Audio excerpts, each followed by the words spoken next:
Hey you guys, it's Jen at Jen's Haunts, and I made some progress on my next tombstone. I've decided that their names are Catherine and John Tate, and they died in 1881. So that is who you are looking at. So I got a really good coat of paint on Catherine, and her hair is still wet, as you can see there. You know, this monster mudding and then painting, you really have to saturate it with both products, or you're going to get those tiny little hairs, and if they're really not coated, it just looks kind of like a mess. So don't be scared to overuse this product. Just put on your gloves and go for it, because if you don't really do it, I've seen them done and then they're painted and they just don't look very much like stone, and it's because you didn't use enough product. So there's a good look at her hair.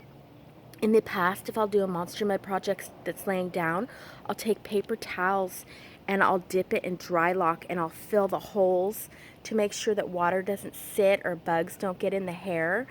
But she's standing up, so the water should hopefully just keep moving and I won't have a problem with that.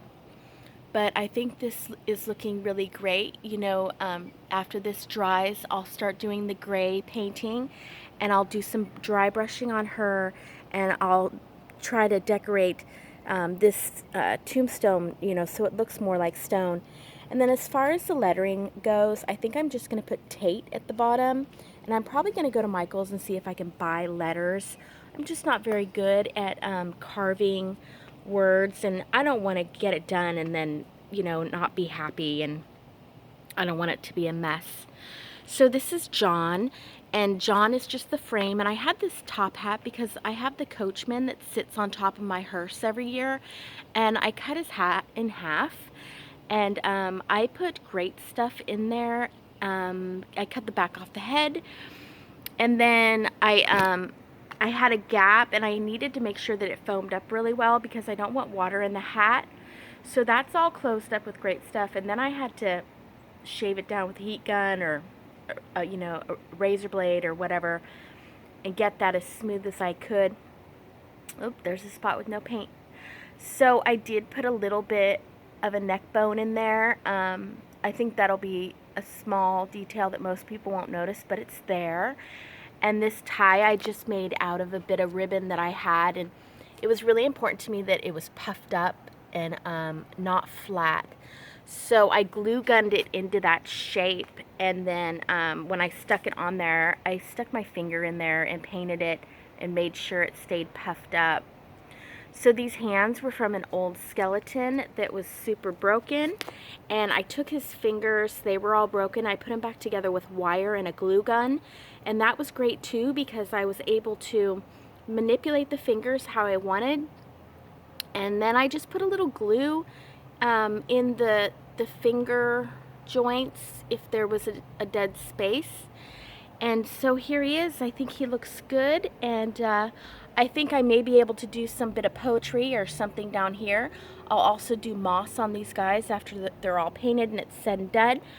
And I think that I might go over the whole thing with a clear flat spray paint when it's done, just for a little extra protection. And I think it'll just be a solid product, and I won't have to worry about it for a long time if I really coat it well. So the back of these aren't pretty, and I'm really not worried about it because no one sees them. I did a lot of extra reinforcing on the back of this one here. I actually created that tombstone leaning forward. I'm not really sure what I was doing there. I thought it was going to lean backwards because the wood was going to have some weight. That's not what happened at all. So now I've had to adjust it and put some extra wood in there, but that's probably better anyways because her hair and her head ended up heavy, and I don't want her to sag over time. He's lighter, so it's no problem, and I just took the heat gun and made the shape of this wood, slid it down into that styrofoam brick, and then grate stuff that inside and up the back.